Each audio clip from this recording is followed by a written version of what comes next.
ಬಳ್ಳಿ ಹಚ್ಚಿ ಕೆಳಗಡೆ ಸುಮ್ಮನೆ ಇಂಥದ್ದೊಂದು ಎಲ್ಲಾದರೂ ಮಣ್ಣಿನ ಸಾದಾ ಮಣ್ಣಿನ ಮೇಲೆ ಇಟ್ಟರು ಸಾಕು ನಮಗೆಲ್ಲ ಕೊಡುತ್ತೆ.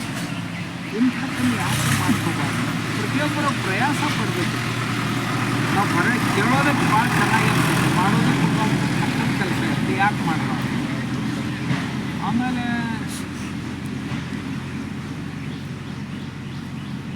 ಸಣ್ಣ ಸಣ್ಣ ಸಣ್ಣ ಸಣ್ಣ ಪ್ರಯೋಗಗಳನ್ನು ನಾವು ಮಾಡ್ಕೋಬೇಕು. ನಮ್ಮ ಕಡಿಮೆ ಹೊಲದಲ್ಲಿ ಸಣ್ಣ ಸಣ್ಣ ಪ್ರಯೋಗಗಳು. ನಾವು 1 ಗುಂಠೆ ಅಥವಾ 2 ಗುಂಠೆಯಲ್ಲಿ ಒಂದು 10-15 ಪ್ರಕಾರದ ತರಕಾರಿಗಳು ಸಾಕಲ್ಲ ನಮ್ಮ ಮನೆಗೆ. ನಾವು ಪ್ರತಿ ವಾರಕ್ಕೆ, ನೀವು ವಿಚಾರ ಮಾಡಿದಿರಿಲ್ಲೋ ಗೊತ್ತಿಲ್ಲ ನನಗೆ, ಪ್ರತಿ ವಾರ ಒಂದು 500 ರೂಪಾಯಿದು ತರಕಾರಿ ಖರೀದಿ ಮಾಡ್ತೀವಿ. ನಮ್ಗೆ ಗೊತ್ತಿಲ್ಲ ಹಾಗೆ ವಾರಕ್ಕೆ ಒಂದು 500 ರೂಪಾಯಿ ತರಕಾರಿ ಖರೀದಿ ಮಾಡ್ತೀವಿ. ಅಂದರೆ ತಿಂಗಳಿಗೆ 2000 ರೂಪಾಯಿ. ಆ 2000 ರೂಪಾಯನ್ನು ಉಳಿಸ್ಲಿಕ್ಕೆ ಸಾಧ್ಯ ಇಲ್ಲ. ಬರೀ ಅಷ್ಟೇ 1 ಗುಂಟೆ 2 ಗುಂಟೆ ಭೂಮಿಯಲ್ಲಿ ಪ್ರಯಾಸ ಪಟ್ಟರೆ ಉಳಿಸ್ಲಿಕ್ಕೆ ಸಾಧ್ಯ ಇದೆ.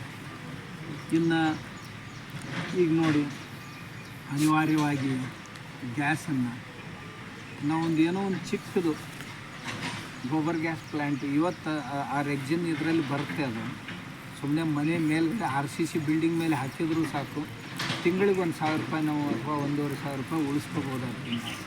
ಅದೇ ಸ್ಲರಿಯನ್ನೇ ಗೊಬ್ಬರವಾಗಿ ಬಳಸ್ಕೋಬೋದು. ಇಂಥ ಸಣ್ಣ ಸಣ್ಣ ಸಣ್ಣ ಸಣ್ಣ ಪ್ರಯೋಗಗಳನ್ನು ತಾವು ಮೊದಲು ಮಾಡಿ, ಯಾರು ಇದರಲ್ಲಿ ಬರಲಿಕ್ಕೆ ಇಚ್ಛೆ ಪಡ್ತಾರೆ, ಸಣ್ಣ ಸಣ್ಣ ಪ್ರಯೋಗಗಳು ಒಂದು ಸಕ್ಸಸ್ ಆಯಿತು ಅಂದರೆ ಅವ್ರಿಗೂ ಒಂದು 10 ಬಳ್ಳಿಗಳನ್ನಾಗಿ ಮಾಡಿರಿ, 10 ಗಿಡಗಳನ್ನಾಗಿ ಮಾಡಿರಿ. ಅಂದರೆ ನಿಮ್ಗೆ 2 kg ಸಿಗೋ ಬದಲಿಗೆ ದಿವಸಕ್ಕೆ ಒಂದು 10 kg 20 kg ಸಿಕ್ತು ಅಂದರೆ 20 kgಗೆ 1000 ರೂಪಾಯಿ ಬರುತ್ತೆ ಪ್ರತಿ ದಿವಸ. ತಿಂಗಳಿಗೆ 30,000 ಆಗುತ್ತೆ. ಎಷ್ಟು? ಒಂದು ಅರ್ಧ ಎಕರೆಗಿಂತಲೂ ಕಡಿಮೆ. ನಾನು ಹೇಳೋದು ಅರ್ಧ ಎಕರೆಗಿಂತಲೂ ಕಡಿಮೆ ಇದರಲ್ಲಿ ಬರ್ಬೋದು. ಅದ್ರ ಜೊತೆಗೆ ಚಿಕ್ಕ ಚಿಕ್ಕ, ಈಗ ತಮ್ಗೆ ಗೊತ್ತು ಮೇಕೆ, ನಮ್ಮಲ್ಲಿ ಮೇಕೆ ಇದೆ, ತಾವು ನೋಡಿರ್ಬೇಕಲ್ಲ ಅಲ್ಲಿ, ಅವು ದಿವಸಕ್ಕೆ 5 ಲೀಟ್ರ್ ಹಾಲು ಕೊಡುತ್ತೆ.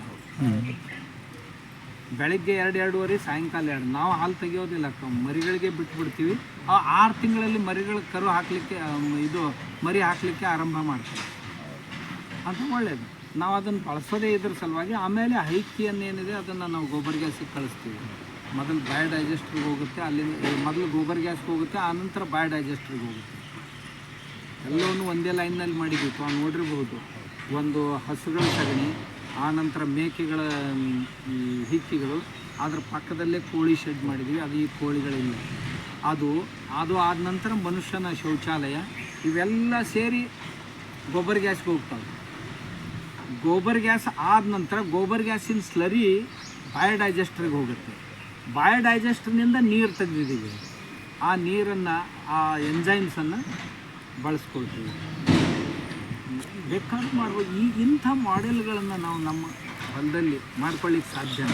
ಈ ಕೃಷಿ ಆಶ್ರಮಗಳನ್ನು ನಾವು ಮಾಡ್ಬೇಕಂತೀವಲ್ಲ, ಹೀಗೆ ಒಂದೇ ಲೈನ್ನಲ್ಲಿ ಚಿಕ್ಕ ಚಿಕ್ಕ ಇವುಗಳನ್ನು. ಯಾಕಂದರೆ ಸಮಗ್ರ ಕೃಷಿ ಅಂದಾಗ ಇವೆಲ್ಲ ಬೇಕಾಗ್ತವೆ. ಸಮಗ್ರ ಕೃಷಿಯಲ್ಲಿ ಇದೆಲ್ಲ ಇರಬೇಕು. ಇತ್ತು ಅಂದರೆ ಪ್ರತಿಯೊಂದು ಸಹಿತ ಆದಾಯ ಕೊಡುವಂಥದ್ದು. 2 ಮರಿ ಕೊಡ್ತು ಅಂತ ತಿಳ್ಕೊಂಡ್ರೆ, ಈ ಆಡಿದೆ ಅಲ್ಲ, ಆಡು ಸಾಕಾಣಿಕೆ, ಮೇಕೆ ಸಾಕಾಣಿಕೆ ಇದೆ, ಅದು ತಾವು ಇದು ಇಮ್ಯಾಜಿನ್ ಮಾಡ್ಲಿಕ್ಕೆ ಸಾಧ್ಯ ಇಲ್ಲ. ಆ ಮರಿ ಹಾಕತ್ತಲ್ಲ, 6 ತಿಂಗಳಿಗೆ 2 ಮರಿ ಹಾಕುತ್ತೆ. ವರ್ಷದಲ್ಲಿ 4 ಮರಿಗಳು ಬರ್ತವೆ. 1 ಮರಿ ಏನೂ ಇಲ್ಲಾಂದ್ರೂ 30,000 ಹೋಗ್ತದೆ. ಹಾಂ, ಒಂದು ಮರಿ ಹಾಕೋ ಅವಸ್ಥೆಗೆ ಬರ್ತಲ್ಲ, ಅವಾಗ ಅದ್ರ ಬೆಲೆ 30,000 ಗರ್ಭಿಣಿಯಾಗಿದ್ದಾಗ. ಬೀಟಲ್ ಎಲ್ಲಿ ಬೇಕಾದ್ರೂ ಸಿಗುತ್ತೆ. ಬೀಟಲ್ ಜಾತಿ ಸಿಗುತ್ತೆ ಎಲ್ಲಿ ಹೋದಲ್ಲಿ. ನಿಮ್ಗೆ ಇಮ್ಯಾಜಿನ್ ಸಹಿತ ಮಾಡ್ಲಿಕ್ಕೆ ಆಗೋದಿಲ್ಲ. 1,00,000 ರೂಪಾಯಿ ನಾವು ಅದರಲ್ಲೇ ಗಳಿಸ್ಬೋದು ಅಂತ ಒಂದು 2-3 4-6 ಸಾಕಿದರೆ. ಅದರಂತೆ ಇವುಗಳು ಸಹಿತ ನಾನು ಆಗಲೇ ಹೇಳಿದ್ನಲ್ಲ, ಕೋಳಿಗಳನ್ನು ನಾವು ಇದಕ್ಕಾಗಿ ಸಾಕಿದ್ದೀವಿ. ಈಗ ದೊಡ್ಡದು ಮಾಡ್ತಾಯಿದ್ದೀವಿ, ನಾವು ಕಾಲೇಜು ಮಾಡ್ತಾಯಿದ್ದೀವಿ ಅಂದ್ರೆ ನಮ್ಗೆ ಕಂಪಲ್ಸರಿ ಇದೆ ಕೋಳಿ ಸಾಕಬೇಕು ಅಂತ. ಆದರೆ ಕೋಳಿ ನಾವು ತತ್ತಿ ಮಾರಾಟ ಮಾಡೋದಕ್ಕಾಗಿ ಅಥವಾ ತಿನ್ನೋದಕ್ಕಾಗಿ ಅಲ್ಲ, ಕೃಷಿಗಾಗಿಯೇ ಪ್ರಯೋಗ ಮಾಡಿ ಅದರಿಂದ ಏನಾದರೂ ನಾವು ಎಂಜೈಮ್ ತಯಾರು ಮಾಡಿ ರೈತರಿಗೆ ಮಾರಾಟ ಮಾಡಬೇಕು ಅನ್ನೋ ದೃಷ್ಟಿಯಿಂದ ಮಾಡ್ತೀವಿ. ಒಂದು 1000 ಕೋಳಿಗಳನ್ನು ನಾವು ಸಾಕ್ತೇವೆ. ಅವು ದೇಶಿ ಕೋಳಿಗಳನ್ನು ಸಾಕಿ ಅದನ್ನು ಇದಕ್ಕಾಗೇ ಬಳಸ್ಕೊಳ್ಳೋದು. ಆದರೆ ಹಿಕ್ಕಿ ಮತ್ತು ಹತ್ತಿಗಳನ್ನು ಇದಕ್ಕಾಗಿ ಬಳಸೋದು. ವಯಸ್ಸಾಗಿ ಸತ್ತು ಅಂತಂದ್ರೆ ಅದನ್ನು ಗೋನಂದ ಜಲ ಹೇಗೆ ಮಾಡ್ತೀವಲ್ಲ ಹಾಗೆ ಆಗಲೇ ಹೇಳಿದ್ರಲ್ಲ ನಮ್ಮ ಶೂರ್ಪಾಲರು ಇದರಲ್ಲಿ ಹೇಳಿದಾರಲ್ಲ ವೃಕ್ಷಾಯುರ್ವೇದದಲ್ಲಿ ಕುನಾಪ ಜಲಕ್ಕೆ ಅದು ಕೆಲಸಕ್ಕೆ ಬರುತ್ತೆ. ಕುನಾಪ ಜಲಕ್ಕೆ ಅದು ಕೆಲಸಕ್ಕೆ ಬರುತ್ತೆ. ಆಮೇಲೆ ಅದರ ಪುಚ್ಚಗಳಂತೇನಿವೆ ಅವು ಸಹಿತ ತುಂಬ ಕೆಲಸಕ್ಕೆ ಬರ್ತಾವೆ. ಭಾಳ ಜನ ನಿರೀಕ್ಷೆ ಮಾಡಲಿಕ್ಕಿಲ್ಲ. ಅದರಲ್ಲಿ ಬೇರೆ ಬೇರೆ ಗುಣಧರ್ಮಗಳಿವೆ. ಬರೀ ಪ್ರತಿಯೊಂದು ಪಕ್ಷಿಗಳ ಪುಚ್ಚ ಅವು ಬೇರೆ ಬೇರೆ ಕೆಲಸಕ್ಕೆ ಬರ್ತವೆ. ಈಗ ನವಿಲ್ಗರಿ ಇದೆ, ನವಿಲ್ಗರಿಯಲ್ಲಿ ಇಷ್ಟಿಷ್ಟೇ ಬಿದ್ದಿರ್ತಾವೆ ಹೊಲದಂತ ನೋಡಿ. ಅವು ಎಷ್ಟು ಸಕಾರಾತ್ಮಕ ಮನೆಯಲ್ಲಿ ಕೆಲಸ ಮಾಡ್ತಾವೆ, ಅವು ಮನೆಯಲ್ಲಿ ಇರಬೇಕು ಅಂತಿದೆ. ಅಷ್ಟೇ ಅಲ್ಲ, ಅದರಲ್ಲಿ ಎಷ್ಟು ಪಾಸಿಟಿವ್ ಎನರ್ಜಿ ಇದೆ. ತಾವು ಲ್ಯಾಬ್ ಟೆಸ್ಟ್ ಮಾಡಿಸಿರೋದು ಗೊತ್ತಿಲ್ಲ. ಅದರಲ್ಲಿ ಸುಮ್ಮನೆ ಒಂದು ಕರಿ ಕಣ್ಣಿರುತ್ತೆ, ಗೊತ್ತಾ ನಿಮಗೆ? ಒಂದು ಕರಿ ಕಣ್ಣಿರುತ್ತೆ, ಅದನ್ನಷ್ಟೇ ಕಟ್ ಮಾಡಿಕೊಂಡು ಸಣ್ಣ ಪೌಡ್ರ್ ಮಾಡಿ ಬೆಲ್ಲದಲ್ಲಿ ಸೇರಿಸಿ ಗಂಡಸು ಮಕ್ಕಳಿಲ್ದವ್ರು ಗಂಡಸು ಮಕ್ಕಳಾಗ್ತವೆ. ಅಂದರೆ ಅವನ ಶರೀರದಲ್ಲಿ ಯಾವ ಅಣುಗಳ ಕೊರತೆ ಇರುತ್ತಲ್ಲ, ಜೀವಾಣುಗಳ ಕೊರತೆ, ಅದನ್ನು ತುಂಬುವಂಥ ಕೆಲಸ ಅದನ್ನು ಮಾಡುತ್ತೆ. ಹೀಗೆ ಪ್ರತಿಯೊಂದು ಹಕ್ಕಿ ಪಕ್ಷಿಗಳನ್ನು ಅಭ್ಯಾಸ ಮಾಡಿದರೆ ಅದರಲ್ಲಿ ಒಂದೊಂದು ಗುಣಧರ್ಮಗಳಿವೆ. ಸುಟ್ಟರೆ ಏನಾಗುತ್ತೆ, ಅರೆದ್ರೆ ಏನಾಗುತ್ತೆ, ನೀರಿನಲ್ಲಿ ನೆನೆ ಹಾಕಿದರೆ ಏನು ಪರಿಣಾಮ ಸಿಗುತ್ತೆ, ಈಗ ಬೇರೆ ಬೇರೆ ಪರಿಣಾಮಗಳಿವೆ. ಅದು ಸುಟ್ಟರೆ ಒಂದು ಬೇರೆ ಪರಿಣಾಮ ಸಿಗುತ್ತೆ ಬೂದಿಯಲ್ಲಿ, ಅದನ್ನು ನೀರಿನಲ್ಲಿ ನೆನೆ ಹಾಕಿದರೆ ಒಂದು ಪರಿಣಾಮ ಬೇರೆ ಇದೆ. ಅದನ್ನೇ ಹಾಗೆ ಅರೆದು ಬೇರೆ ಬೇರೆ ಪದಾರ್ಥಗಳಲ್ಲಿ ಸೇರಿಸಿ ಬಳಸಿದರೆ ಒಂದು ಪರಿಣಾಮ. ಈಗ ತಾವು ರೈತರು ಅಂತಂದ ಮೇಲೆ ಇಂಥವುಗಳನ್ನು ಮಾಡ್ತಾ ಇರ್ಬೇಕು ಪ್ರಯೋಗಗಳನ್ನು. ಇದು ಯಾಕೆ ಇಟ್ಟಿರ್ಬೇಕು? ಕೃಷ್ಣನಿಗೆ ಇದು ತಲೆಯಲ್ಲಿ ಇಲ್ಲಿ ಹಚ್ಕೊಳ್ಳೋ ಅವಶ್ಯಕತೆ ಏನಿತ್ತು ಅದರದ್ದು? ಅದ್ರ ಸುಮ್ಮನೆ ನಾವು ವಿಚಾರ ಮಾಡ್ತಿರ್ಬೇಕು. ವಿಚಾರ ಮಾಡಿದರೆ ಎಲ್ಲ ಪ್ರಶ್ನೆಗಳಿಗೂ ಉತ್ತರ ಸಿಗ್ತಿರ್ತಾವೆ. ಏನು ಅಷ್ಟು ಹುಚ್ಚು ನಿದ್ನೇನು, ಅದನ್ನೇ ಯಾಕೆ ಚಾಯ್ಸ್ ಮಾಡಿದ? ಮತ್ತೇನಾದರೂ ಇಟ್ಕೋಬೋದಾಗಿತ್ತಲ್ಲ. ಹೀಗೆ ನಾವು ವಿಚಾರ ಮಾಡಬೇಕಷ್ಟೇ. ಹೀಗೆ ನಾವು ಕೃಷಿಯನ್ನು ಮಾಡುವಾಗ ಈ ಪ್ರತಿಯೊಂದು ವಿಷಯಗಳನ್ನು ಸಹಿತ ಗಮನದಲ್ಲಿ ಇಟ್ಕೊಂಡು ಕೃಷಿ ಮಾಡಬೇಕು. ಇವುಗಳ ಇದನ್ನು ಉಪಯೋಗನ ಈಗ ಅಲ್ಲಿ ಕಾಣಿಸುತ್ತೆ. ಅದು ಇದು ಏನಂತೀರಿ ನೀವು, ಮದರಂಗಿ ಏನಿದು, ಈ ಹೂ ಚದುರಂಗ ಅಂತ ನೀವು ಕರಿತೀರಿ. ಆ ಚದುರಂಗ ಯಾವ ಕೆಲಸಕ್ಕೆ ಒಳಗ? ಅದು ಒಳ್ಳೆ ಇದು ಏನು ಪೆಸ್ಟಿಸೈಡ್, ನೈಟ್ರೋಜನ್ನು ಕೊಡುತ್ತೆ ಅದು. ಆಮೇಲೆ ಎಲ್ಲದಕ್ಕಿಂತಲೂ ಮುಖ್ಯವಾಗಿ ನೀವು ಈಗ ಈ ಧೂಪ್ ಬತ್ತಿ ತಯಾರು ಮಾಡ್ತಿರಲ್ಲ, ಧೂಪ್ ಬತ್ತಿಗೆ ಏನಾಗುತ್ತೆ, ಚಂದನ ತುಂಬ ತುಟ್ಟಿ ಪೌಡ್ರು. ಇದನ್ನು ಪೌಡ್ರು ಎಲೆ ಆಗಲಿ ಹೂವಾಗಲಿ ಅದರ ಪೌಡ್ರನ್ನು ಅದರೊಳಗೆ ಸೇರಿಸಿ ನೋಡ್ರಿ ನೀವು, ಪುಕ್ಕಟೆಯಾಗಿ ಬೀಳುತ್ತೆ. ನೀವು ಅರ್ಧಕ್ಕಿಂತಲೂ ಕಡಿಮೆ ಬೆಲೆಗೆ ಮಾರಾಟ ಮಾಡ್ಬೋದು ಅದನ್ನು. ಇಂಥ ನಿಸರ್ಗದಲ್ಲಿ ತುಂಬ ಇವೆ ಇಂಥವು. ಅದು ಬೇರೆ ಯಾವ ಅದನ್ನು ಕುರಿಗಳು ಸಹಿತ ತಿನ್ನೋದಿಲ್ಲ ಇದನ್ನು, ಅಷ್ಟು ವಿಷ ಅದು. ಅವುಗಳನ್ನು ಹಾಗೆ ಬೆಳೆಸ್ಕೊಳ್ಬೇಕು ನಾವು, ಬಳಸ್ಕೊಳ್ಬೇಕು ನಾವು ಬೇಕಾಗುವ ಹಾಗೆ. ಹೀಗೆ ನೀವು ಯಾವುದೇ ಕೃಷಿ ಮಾಡುವಾಗ ಪ್ರತಿಯೊಂದರ ಸ್ವಭಾವ ಏನು, ಗುಣಧರ್ಮ ಏನು, ಇದನ್ನು ಯಾಕೆ ತಿನ್ನಲಿಕ್ಕಿಲ್ಲ, ಒಂದು ವೇಳೆ ಹೀಗೆ ತಿನ್ನದೇ ಇದ್ದರೆ ಇದನ್ನು ಯಾವುದಕ್ಕಾಗಿ ನಾವು ಬಳಸ್ಕೊಳ್ಬೇಕು, ಹೀಗೊಂದು ವೇಳೆ ತಾವು ವಿಚಾರ ಮಾಡಿ ನೀವು ಯಾವುದನ್ನು ರೆಡಿಮೇಡ್ ಹಿಂದೆ ಬೆನ್ನು ಹತ್ತಬಾರ್ದು. ನಾವು ನಮಗೇನಿದೆ ಅದು ಎಷ್ಟು ಗ್ರಾಮ್ ಹಾಕಬೇಕು, ಎಷ್ಟು ಸಾರಿ ಹಾಕಬೇಕು, ಹೀಗೆ ಪ್ರತಿಯೊಂದನ್ನು ರೆಡಿಮೇಡ್ ಕೇಳ್ತೀವಿ ನಾವು. ರೆಡಿಮೇಡ್ ಪಡೆಯೋ ಇಚ್ಛೆ ಇಟ್ಕೋಬಾರ್ದು ಯಾವಾಗಲೂ.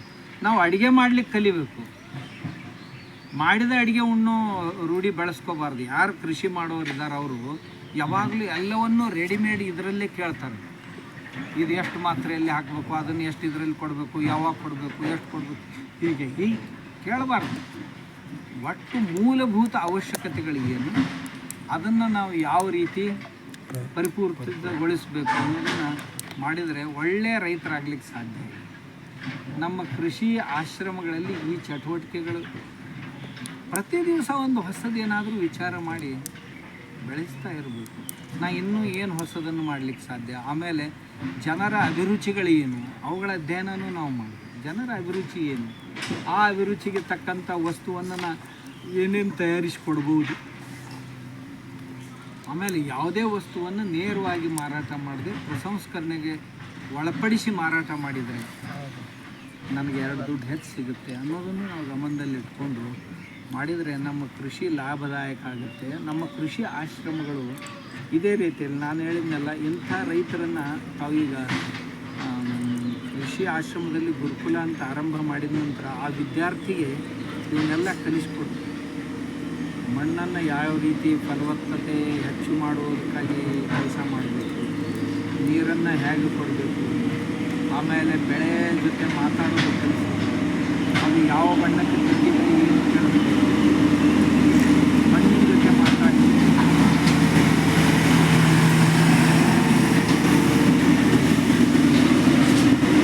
ಮಣ್ಣು ಯಾವ ರೀತಿಯಲ್ಲಿದೆ, ಮಣ್ಣಿನ ಈ ಸೈಜ್ ಹೇಗಿದೆ, ಆಮೇಲೆ ಮಣ್ಣು ಇದು ಬಿರುಕು ಬಿಟ್ಟರೆ ಏನಾಗುತ್ತೆ, ಅಥವಾ ಇದು ಹಾಗೆ ಮೃದುವಾಗಿದ್ದರೆ ಹೇಗಿರುತ್ತೆ ಇತ್ಯಾದಿ ಅದ್ರ ಜೊತೆ ಮಾತಾಡಿ ಕಲಿತು ಅದನ್ನು ಆ ರೀತಿಯಲ್ಲಿ ಮಾಡಲಿಕ್ಕೆ ನಾನು ಏನು ಮಾಡಬೇಕು, ಈ ರೀತಿಯಲ್ಲಿ ರೈತರು ತಯಾರಾಗಬೇಕು. ರೈತರು ಸುಮ್ಮನೆ ಹೋಗಿ ಟ್ರ್ಯಾಕ್ಟರ್ ಮೇಲೆ ಕೂತೆ ನೆಗಲ ಹೊಡೆದೆ, ಯಾರೋ ಹೇಳಿದರು ಇದನ್ನು ಹಾಕಂದ್ರೆ ಇದನ್ನು ಹಾಕಿ, ಅದನ್ನು ಹಾಕಂದ್ರು ಅದನ್ನು ಹಾಕಿ, ಇವನೇನು ರೈತ ಅಲ್ಲ. ಇವ ರೈತ ಅಲ್ಲ, ಇವ ರೈತ ಕೂಲಿಕಾರ. ಕೂಲಿಕಾರ ಅಂದ್ರೆ ಎಷ್ಟು ಹೇಳ್ತಾರೆ ಅಷ್ಟೇ ಕೆಲಸ ಮಾಡುವವನಿಗೆ ಕೂಲಿಕಾರ ಅಂತಾರೆ. ಅವನು ತನ್ನ ಬುದ್ಧಿಯಿಂದ ಏನೂ ಮಾಡೋದಿಲ್ಲ, ಎಷ್ಟು ಹೇಳಿರ್ತಾರೆ ಅಷ್ಟೇ. ಯಾಕೆ ಹೀಗಾಯಿತು, ನೀವೆಷ್ಟು ಹೇಳಿದ್ರೆ ಅಷ್ಟು ಮಾಡಿದ್ದೀನಿ, ಅದರ ಲಾಭ ಹಾನಿ ನಿಮ್ಮ ಜೊತೆ. ನನಗೆ ನಾವು ಮಾಲೀಕರಾಗಿ ಎಲ್ಲೇ ನಾನು ನೌಕರಿ ಮಾಡಿದರೂ ಸಹಿತ ಮಾಲೀಕನಾಗೆ ನೌಕರಿ ಮಾಡಿ ಆ ವಿಚಾರ ಇಟ್ಕೊಂಡು ನಾನು ಮಾಲೀಕ ಅನ್ನೋ ದೃಷ್ಟಿಯಿಂದ ಅಲ್ಲಿ ಒಬ್ಬ ವ್ಯಕ್ತಿಯನ್ನು ನಾವು ಈ ಕೃಷಿ ಆಶ್ರಮದಲ್ಲಿ ಹೇಗೆ ತಯಾರು ಮಾಡಬೇಕು. ಒಬ್ಬ ವಿದ್ಯಾರ್ಥಿ ಕೃಷಿಕ ಬಂದ ಅಂದ್ರೆ ಅವನಿಗೆ ಇವೆಲ್ಲ ಬೀಜಗಳನ್ನು ತಯಾರಿಸೋದು ಹೇಗೆ, ಮತ್ತು ಬೀಜ ಒಳ್ಳೆಯ ಬೀಜ ತಯಾರಿಸ್ಬೇಕಾದ್ರೆ ಬೀಜದಿಂದ ಬೀಜಕ್ಕೆ ಅಂತರ ಎಷ್ಟಿರಬೇಕು, ಅಂದರೆ ಒಳ್ಳೆಯ ದಪ್ಪ ಕಾಳುಗಳು ಬೆಳೆಯೋದಕ್ಕೆ, ಆಮೇಲೆ ಆ ಕಾಳುಗಳನ್ನು ಚೆನ್ನಾಗಿ ಬೆಳೆದ ನಂತರ ಒಳ್ಳೆಯ ಕಾಳುಗಳನ್ನು ಆರಿಸಿಕೊಳ್ಳುವಂಥ ವಿಧಾನ ಏನು, ಆಮೇಲೆ ಬೀಜೋಪಚಾರ ಮಾಡೋದು, ಬಿತ್ತುವ ಪದ್ಧತಿ ಹೇಗೆ, ಇವೆಲ್ಲವುಗಳನ್ನು ಆತನಿಗೆ ಕಲಿಸ್ಬೇಕು.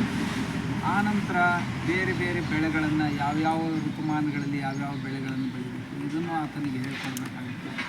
ಆಮೇಲೆ ಆತನಿಗೆ ಒಂದು ಈ ಕಾಳುಗಳನ್ನು ಬೆಳೆಯೋದಾಗ ಅದು